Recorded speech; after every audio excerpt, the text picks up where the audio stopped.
அங்கே சிரிப்பவர்கள் சிரிக்கட்டும், அது ஆணவ சிரிப்பு. இங்கே நீ சிரிக்கும் புன் சிரிப்போ ஆனந்த சிரிப்பு.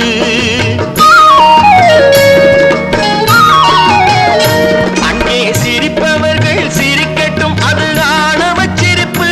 இங்கே நீ சிரிக்கும் புன் சிரிப்போ ஆனந்த சிரிப்பு. நல்ல தீர்ப்பை உலகம் சொல்லும் நாள் வரும் போது அன்று சிரிப்பது யார், அழுவது யார் தெரியும் அப்போது.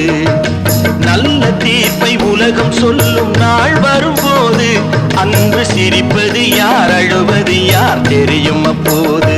அங்கே சிரிப்பவர்கள் சிரிக்க